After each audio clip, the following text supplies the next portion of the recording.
Hermanos, buenos días. Tengo temor y temblor, no solo ante ustedes, sino ante Dios, primeramente ante Dios. Esto es un privilegio, es honra, pero es algo que es difícil de cargar, es difícil de sobrellevar. Le doy la bienvenida a los visitantes.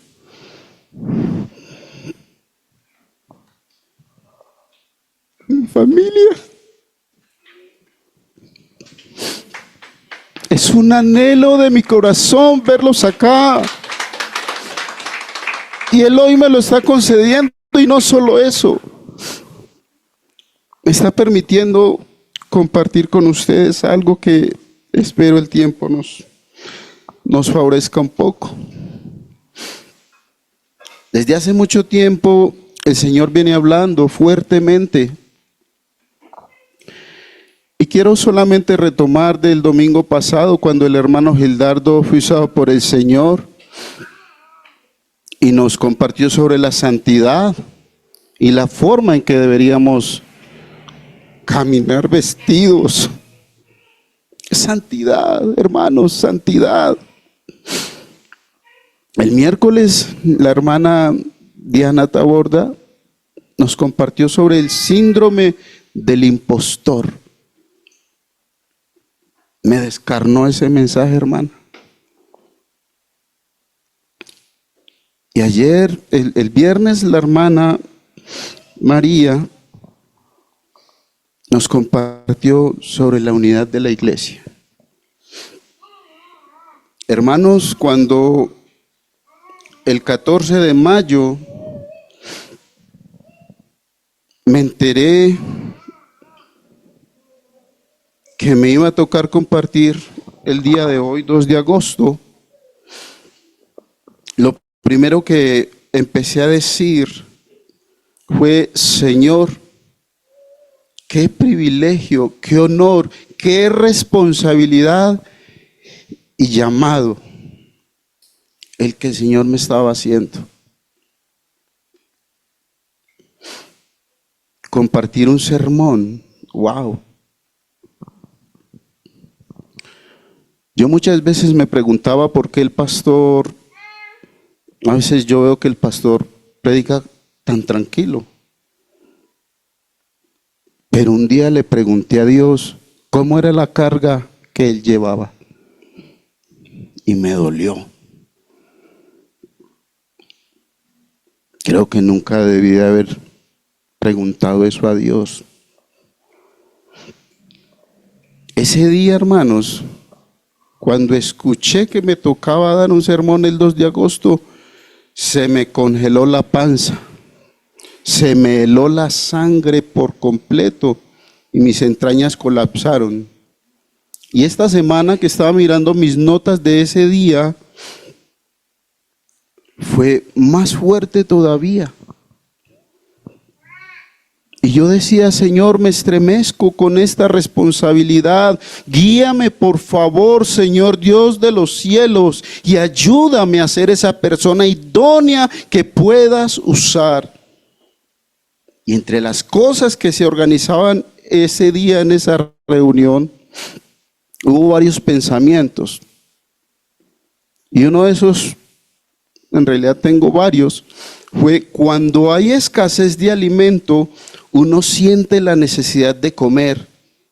Y hermanos, es el tiempo en el que uno se tiene que poner serio, porque cuando uno tiene hambre, la panza no espera. Otro pensamiento era salir de la normalidad. La forma en que vivimos es tan humana que nos olvidamos de la verdadera vida espiritual. Estamos acá porque estamos buscando del Señor, estamos buscando poder estar allí, vivir la vida eterna con Él. Pero, ¿cómo lo estamos haciendo?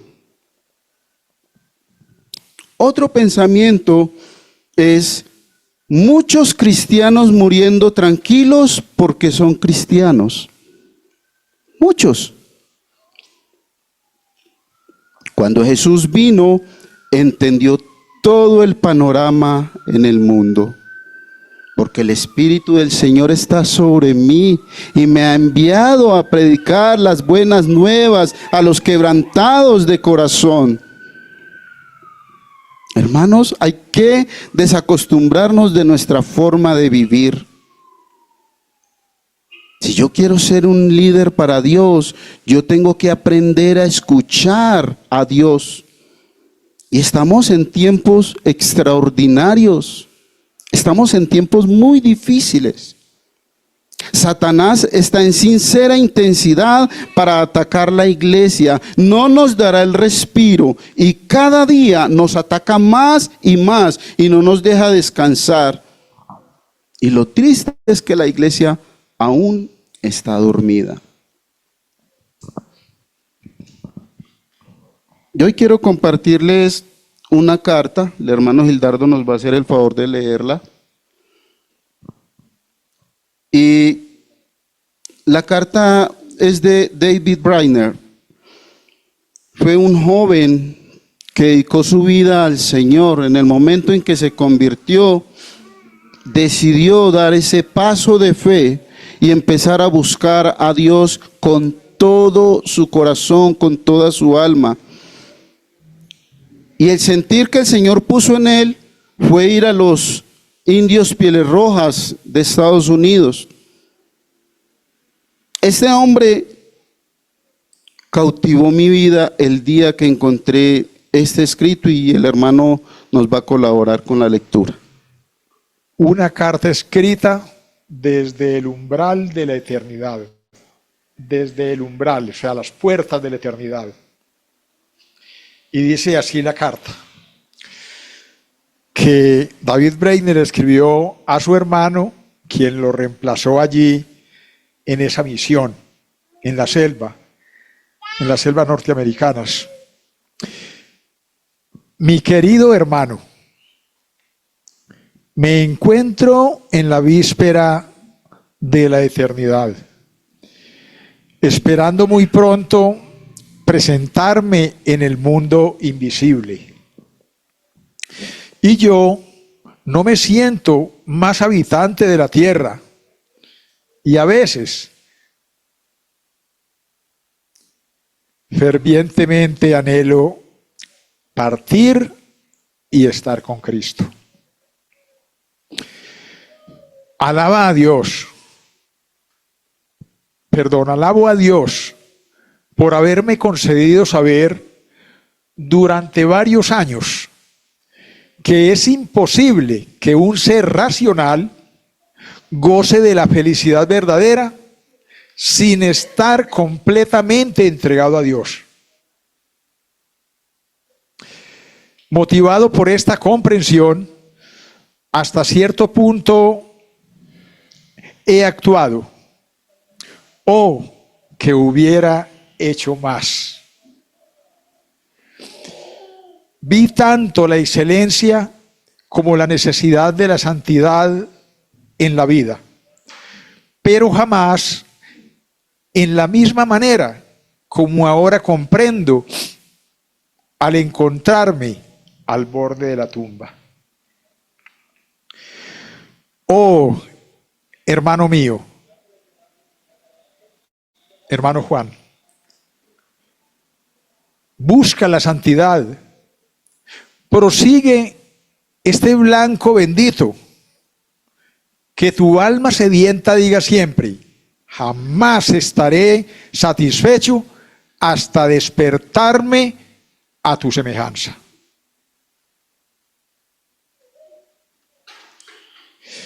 Aunque he tenido una cierta medida de amor propio en cuanto a mis opiniones, cosa de la cual ahora me avergüenzo y que cada momento me aflige y me humilla, sin embargo, alabado sea Dios.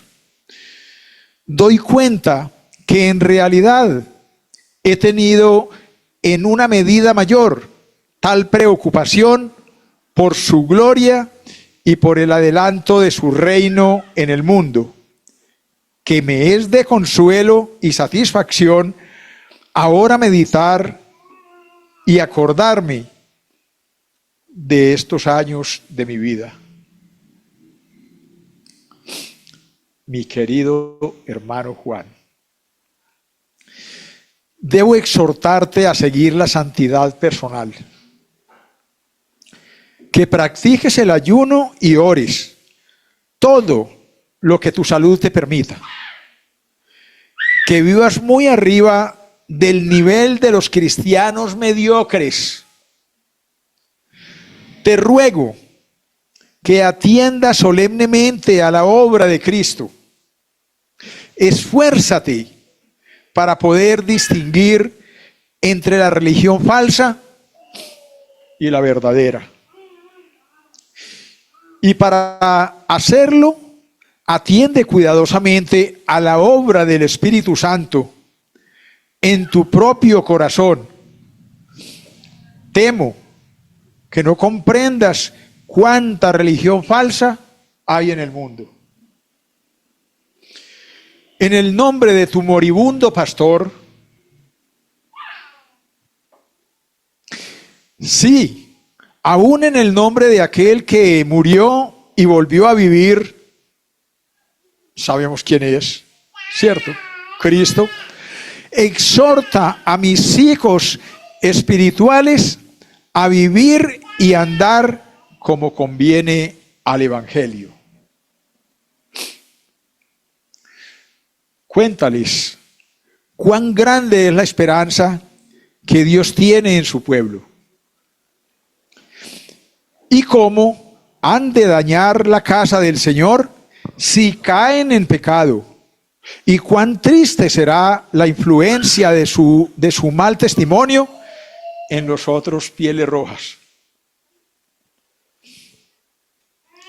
También enséñales con insistencia que sus experiencias son corruptas, sus alegrías engañosas, aunque sea que hayan sido arrebatados hasta el tercer cielo en la presencia de ellas, si sus vidas no son espirituales, cuidadosas y santas.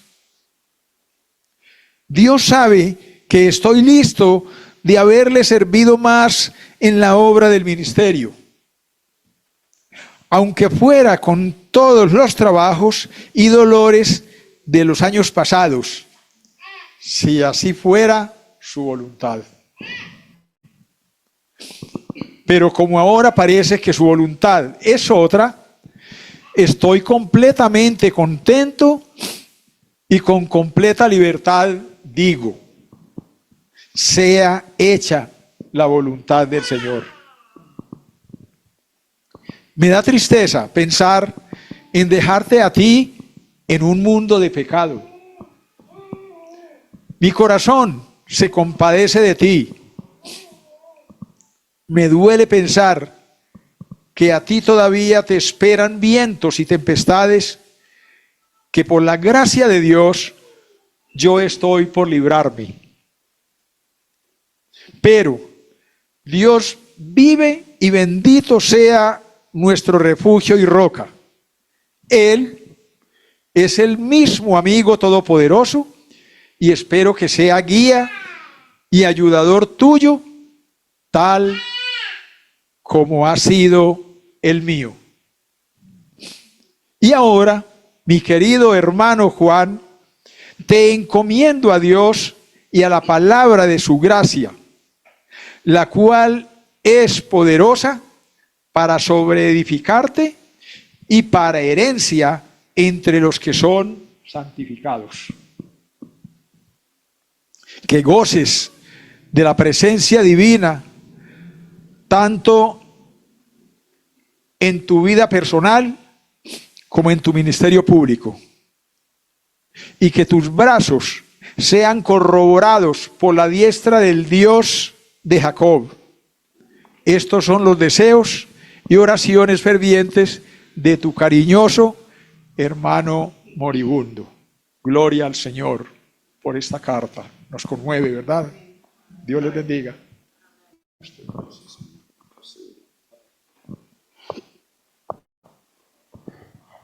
De verdad que conmueve bastante esta carta.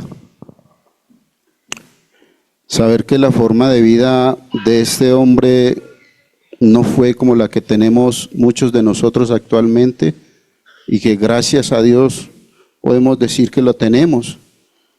Pero este varón vivía en una humilde choza en la selva. Su cama era un montón de paja, a veces humedecida por la lluvia excesiva.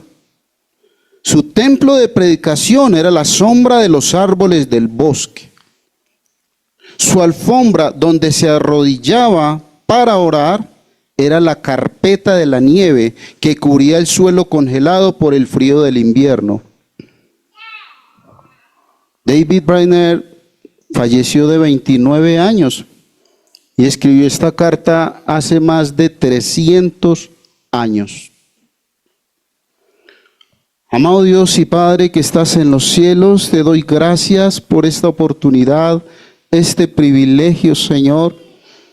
Padre, como lo dije antes y lo reitero, si tú no has de estar aquí presente, guiando estos labios, no me permitas decir absolutamente nada.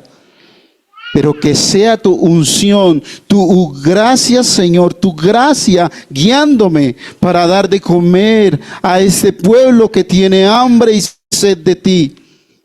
Y te ruego, Señor, que primeramente me permitas vivir intensamente, Señor, como lo han hecho tantos hermanos, para que hoy pueda estar aquí compartiendo tu mensaje. Tengo temor y temblor de las palabras que saldrán de mis labios, pero ruego a tu Santo Espíritu que sean para la gloria y honra tuya, no para la gloria y honra de Edison, que nada tiene que dar. En el nombre de Jesús. Amén. Amados hermanos, quiero invitarlos a que nos ubiquemos en Primera de Pedro, capítulo 4.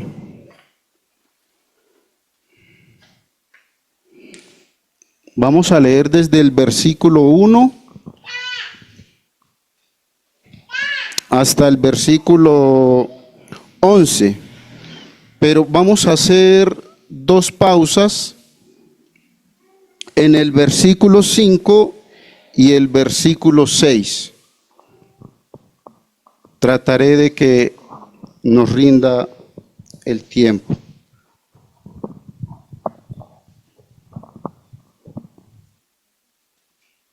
Primera de Pedro, capítulo 4, versículo 1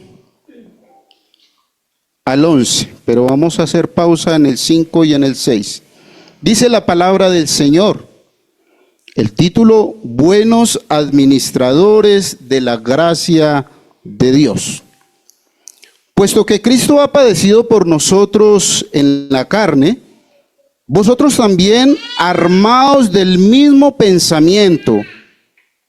Pues quien ha padecido en la carne, terminó con el pecado, para no vivir el tiempo que resta en la carne conforme a las concupiscencias de los hombres, sino conforme a la voluntad de Dios.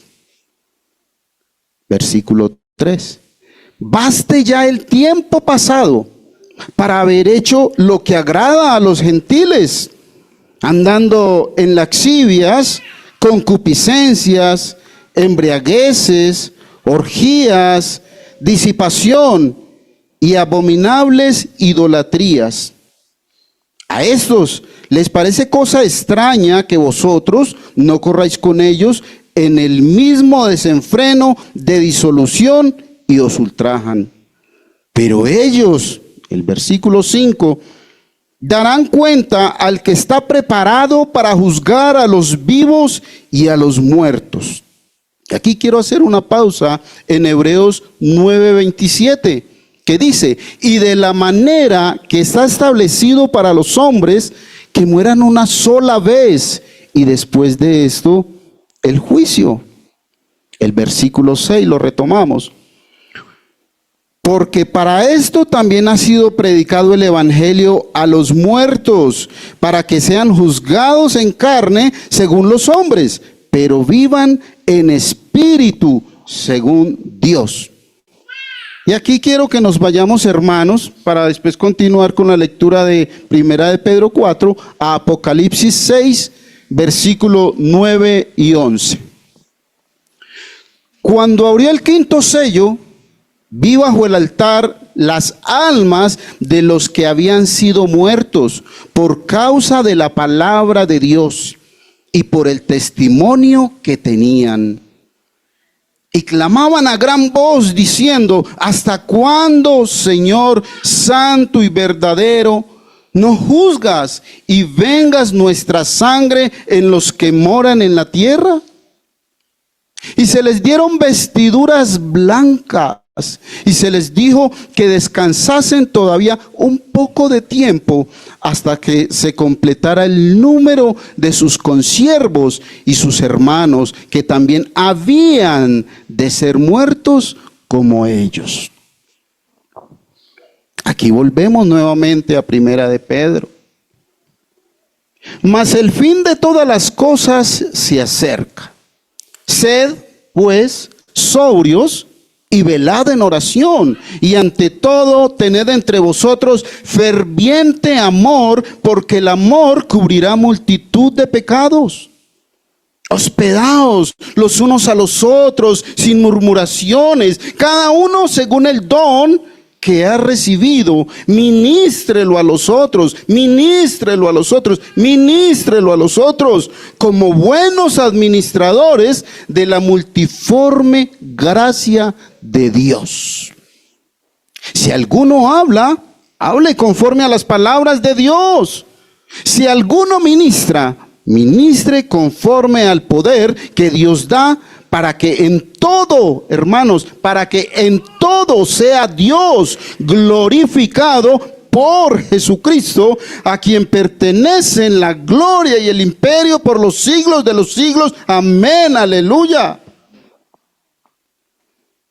Amados hermanos, estamos viviendo tiempos extremadamente difíciles. Y el título de este sermón, me costó mucho encontrarlo, es el precio de la gracia. Y quiero empezar con preguntas, como siempre. Pero antes de hacerlas, quiero, amados hermanos, que recordemos que lo que es imposible para los hombres es posible para Dios. ¿Quién pues podrá ser salvo? ¿Acaso vivo en una rendición de obediencia absoluta? ¿Por qué no podemos vivir enteramente separados para el Espíritu Santo? ¿Por qué la vida del yo aún no ha sido conquistada? Hermanos, ¿hay para Dios alguna cosa difícil? Es una pregunta de Génesis 18:14. A mí se me explotó la cabeza, hermanos, hace mucho tiempo. Y muchos aquí me conocen de hace varios años. ¿Quién era Edison? Cómo llegaba a la iglesia de los últimos y era de los primeros en irse. Me da vergüenza. Hay muchas personas que se sienten felices porque vivieron una vida pasada tosca o alejada del Señor, y no, es gracias al Señor que me pasó eso. Yo no estoy de acuerdo con eso y respeto lo que piensan los demás, pero yo cómo puedo alegrarme de haber sido malo y haber ido en contra de Dios. Y más adelante nos vamos a dar cuenta el por qué estoy diciendo estas palabras. Amados, no hemos comprendido qué es estar absolutamente rendidos a Dios como Jesús anduvo. Quizás algunos están pensando, ¿será eso para mí? ¿Será que puedo contar con Dios para hacer de mí uno de quien se diga en el cielo, en la tierra o en el infierno, este vive en rendición absoluta a Dios? Amados, lo que es imposible para los hombres es posible para Dios. Tal vez estás muy consciente de lo distante que estás de la santidad y de la humildad de Jesús. Hermanos amados, la única doctrina de las Escrituras real y efectiva sobre la santificación es: lo que es imposible para los hombres es posible para Dios. Por eso el título de este sermón: el precio de la gracia. Y aquí quiero hacer un alto y hablar de esa gracia, amados hermanos. Espero no se duerman, porque esta parte es muy fuerte y para mí fue vergonzosa cuando el Señor me lo reflejó.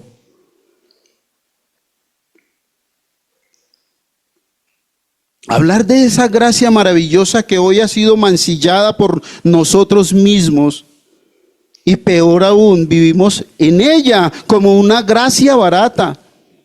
Muchos usan la gracia barata para desobedecer a toda enseñanza que está en la Biblia. Y quiero que vayamos a Lamentaciones 1, versículo 6.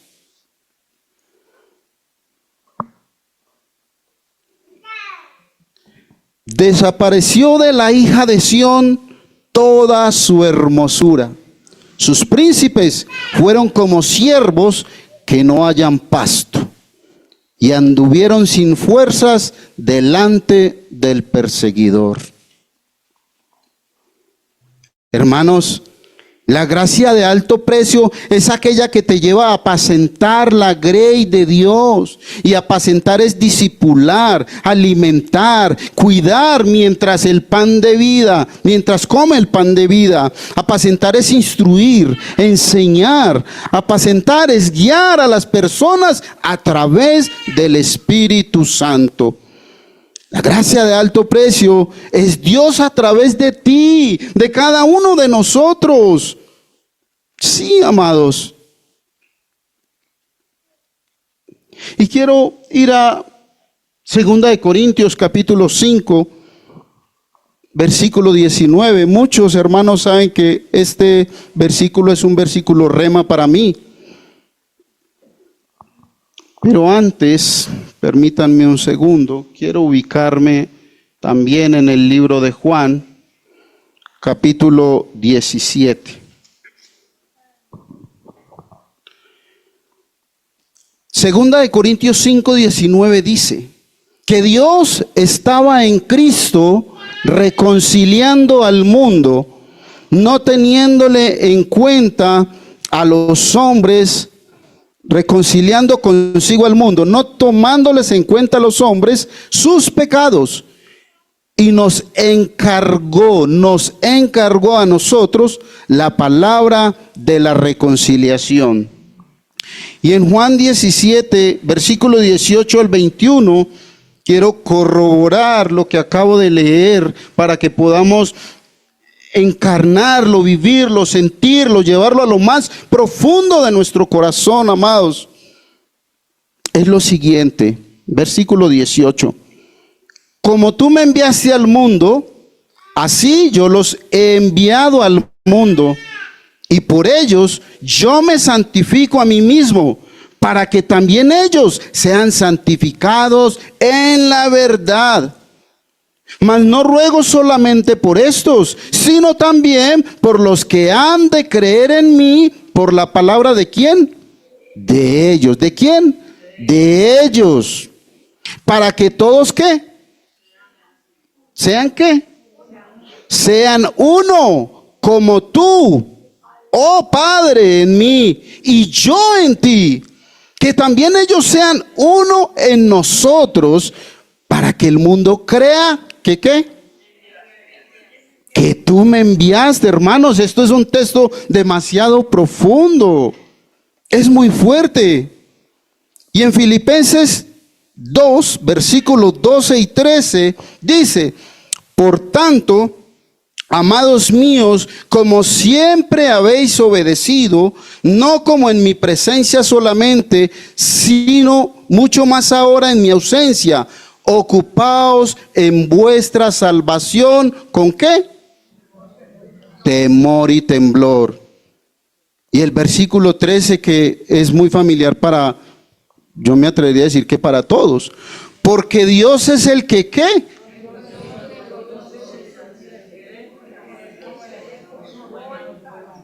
Porque Dios es el que en vosotros produce así el querer como el hacer por su buena voluntad. Hermanos, ¿dónde están las excusas? No tenemos excusas. Solamente tenemos que ser obedientes, porque lo que es imposible para Dios, ¿qué es? Ojo, la palabra que acabo de decir. Lo que es imposible para Dios, ¿qué? Nosotros somos los que vemos todo imposible, porque para Dios no hay nada imposible. Nada, hermanos, nada. Amados, debemos ocuparnos de esa gracia de alto precio. Es nuestra salvación y debemos asirnos de ella con temor y temblor. ¿Te has preguntado por qué la gente no está llegando a las iglesias? Es porque aún las iglesias no están preparadas para recibirlas. No tienen a un Cristo real y verdadero que mostrar, no lo tienen. Y sabemos que la mies está madura, y lo dice muy claro en Apocalipsis 14:15. Dice: y del templo salió otro ángel, clamando a gran voz al que estaba sentado sobre la nube: mete tu hoz y ciega, porque la hora de cegar ha llegado, pues la mies de la tierra está madura. La mies de la tierra está madura. Y es más confrontante lo que dice Mateo capítulo 9, versículo 37 y 38. Dice: entonces dijo a sus discípulos. ¿Quién dijo a sus discípulos? Jesús: a la verdad, la mies es mucha. Rogad pues al Señor de la mies que envíe obreros a su mies. Hermanos, el llamado está, pero solamente nosotros somos los que decidimos qué queremos hacer, cómo lo estamos haciendo y para quién.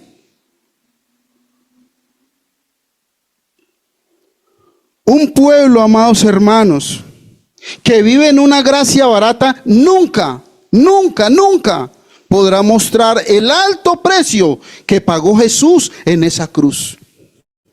Y ahorita, hace un rato en las canciones precisamente, discúlpenme un segundo, estábamos cantando y yo escuchaba esa entonada de todos. Las canciones fueron hermosas, maravillosas. El Señor se ha estado moviendo en esta mañana. Pero decían las voces de ustedes en conjunto: nunca sabré cuánto costó ver mi pecado en la cruz. Y yo hoy los invito a todos, hermanos, a que analicemos lo que estábamos leyendo, lo que estábamos cantando. Lo que acabo de leer: nunca sabremos cuánto costó ver mi pecado en la cruz. Si nosotros verdaderamente, hermanos, estuviésemos conscientes de lo que cantamos muchas veces, estaríamos completamente derramados ante Dios. Porque es vergonzoso, hermanos, es vergonzoso yo poder cantar eso y seguir viviendo como vive el mundo. Sí, amados. Y por este motivo, la iglesia no ve el llamado que se le está haciendo hoy. Por eso las almas corren al infierno. En realidad parece que no nos importan. Y es que aún nos cuesta entender el alto precio que cuesta esa gracia. Nos acostumbramos a vivir en medio de un antagonismo cristiano. Amados, solo el obediente cree y solo el que cree tiene fe. Y el que tiene fe y cree es obediente. A través de la historia, amados hermanos, son muchos los que tomaron la decisión de obedecer y aceptar el alto precio de la gracia, aún con sus propias vidas, y decidieron seguir las pisadas de su amado. ¿Y quién es ese amado? Jesús, Cristo Jesús. ¿Te has preguntado cuántos hermanos a lo largo de los siglos entraron en sus vidas haciéndose mártires por amor a Jesús, para que tú y yo, amados hermanos, estemos escuchando este sermón el día de hoy? Nos hemos puesto a pensar un poco sobre eso. Amados, el precio de la gracia es alto. Son las muertes más brutales e imaginables en las que se le pueda quitar la vida a un hombre. Todo para tratar de cercenar, de quitar, de eliminar de sus mentes la decisión de seguir a Cristo. Y estas personas prefirieron entregar sus vidas a sus verdugos a pisotear esa maravillosa gracia de tan alto costo. ¿Tú sabías, amado hermano, que en este trimestre murieron 1.400 cristianos en Nigeria? En Nigeria. Les hicieron abrir algunos sus propias tumbas. A las mujeres que estaban embarazadas les sacaban sus bebés. A las que estaban amamantando les cortaban los pezones para que no los alimentaran. Las violaban. O sea, fue toda una masacre. 1.400 cristianos en Nigeria. Y en lo que ha corrido de este semestre, allá mismo son 5.000. Alguna vez le escuché decir a alguien que todo tiempo pasado fue mejor. Y yo pienso, no ha leído la historia. No lo ha hecho. Porque la historia solo muestra violencia. Y estoy hablando de los que estamos siguiendo a Cristo. Estamos en un país bendecido. Estamos en un país bendecido. Porque aquí todavía puedes ir a la librería y comprarte una Biblia. Todavía puedes regalar una Biblia. Digamos que todavía, y lo digo así entre comillas, puedes compartir la palabra en la calle. Pero ¿qué estamos haciendo? Por eso, amados, el anonimato cristiano es tan altamente peligroso. Y ese enemigo infiltrado en la iglesia, ese enemigo silencioso llamado gracia barata. ¿Y qué es esa gracia barata? Permiso.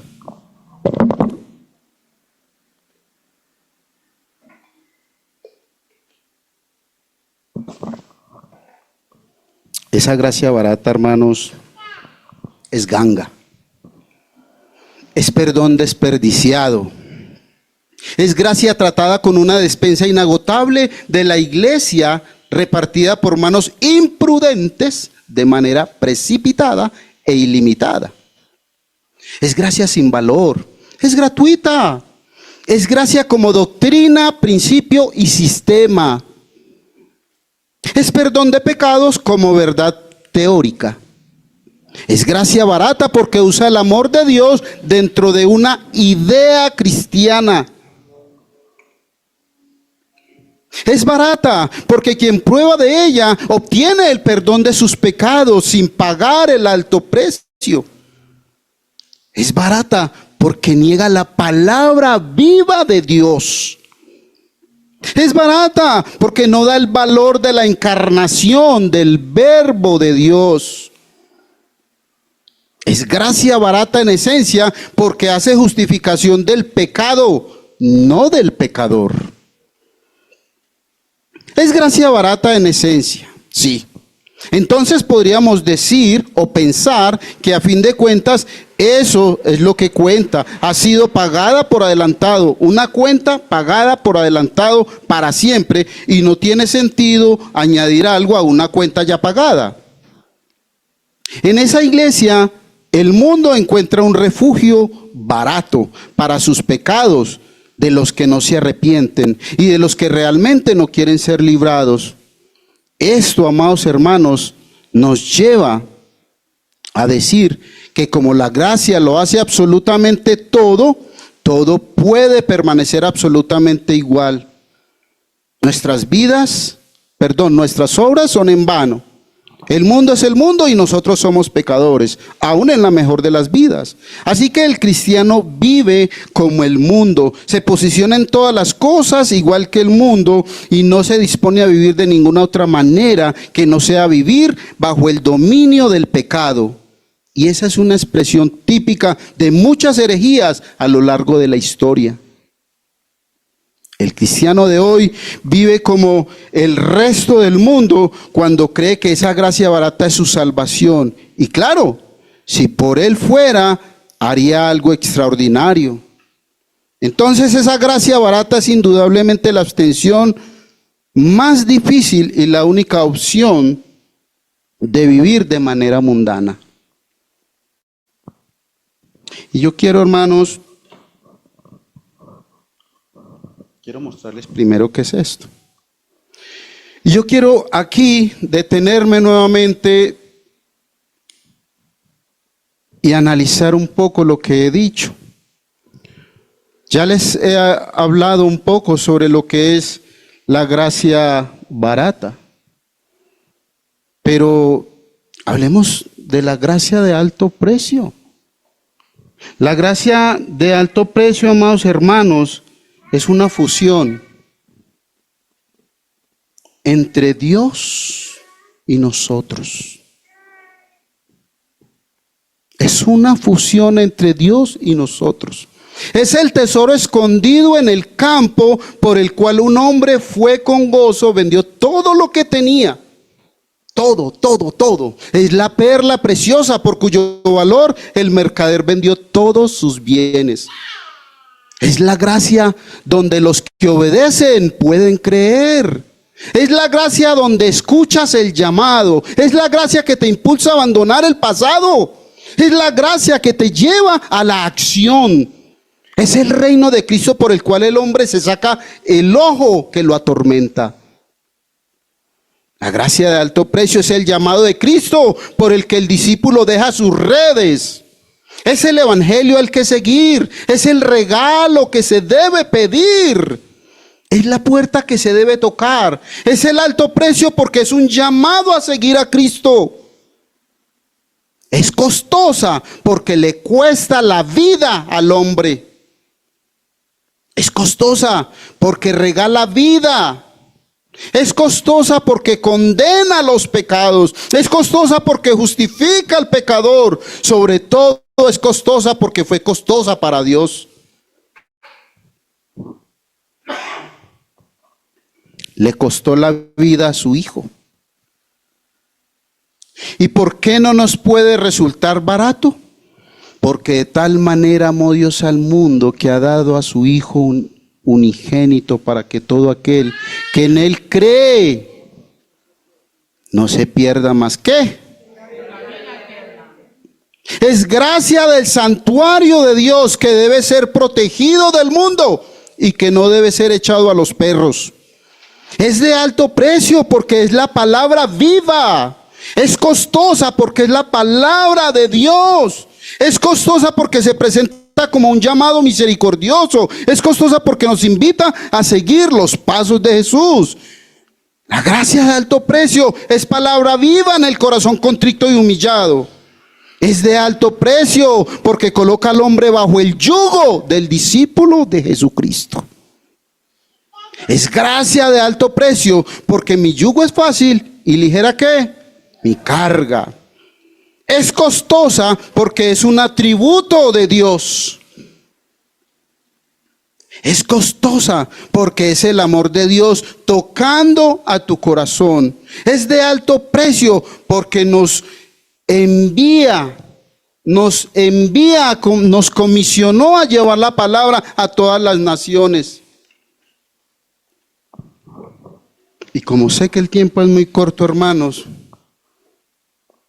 la gracia de alto precio es la que te impulsa a decir: Señor, envíame a mí, yo iré.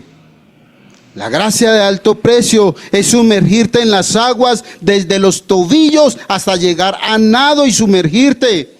La gracia de alto precio es lo que abre el mar para que cruces en seco. La gracia de alto precio es el maná que se recoge día a día. La gracia de alto precio, amados hermanos, es la que da vista a los ciegos. La gracia de alto precio es estar enfrente de ese varón que vino como el príncipe del ejército de Jehová. La gracia de alto precio es seguir al Rey de Reyes y Señor de Señores. La gracia de alto precio es vivir en una guerra constante donde estás a la ofensiva y no a la defensiva. Amados, yo no sé cómo está tu vida hoy. Yo sé cómo está la mía y me duele. Y al principio les decía que tenía temor y temblor. Llevaba 3 meses estudiando y hoy he estado más quebrantado que nunca. Hoy entiendo al pastor. Hoy sé el peso que lleva en sus hombros. Y yo quiero, amados hermanos, invitarlos a que valoremos esa gracia de alto precio que nos fusiona con Cristo,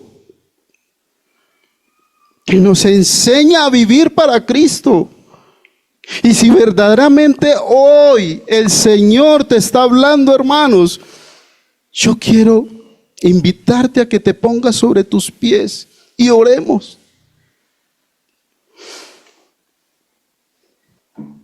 No lo pienses más, hermano. Piensa cómo has estado viviendo todo este tiempo. Piensa cómo ha sido tu vida.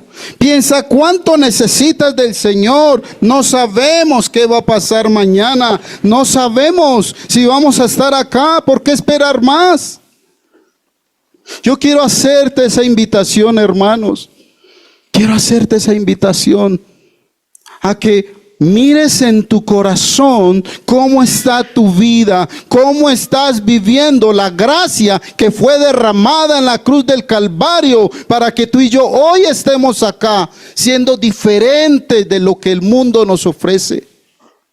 Y quiero invitarte a que inclines tu rostro y oremos al Señor. Amado Dios y Padre, hoy ha sido un día maravilloso. Hoy ha sido un día, Señor, una mañana donde hemos sentido tu presencia, Señor. Pero hoy queremos, bendito Dios de los cielos, estar ante ti, Señor, humillados, postrados, pidiéndote perdón, Señor. Hoy queremos arrepentirnos, bendito Dios de los cielos, de no haber hecho lo que tú siempre has demandado de nosotros, Señor. Padre, ayúdanos, Señor Dios de los cielos, porque nosotros nada podemos hacer si tú no lo permites, bendito Rey de Reyes. Lo que es imposible para nosotros es posible para ti.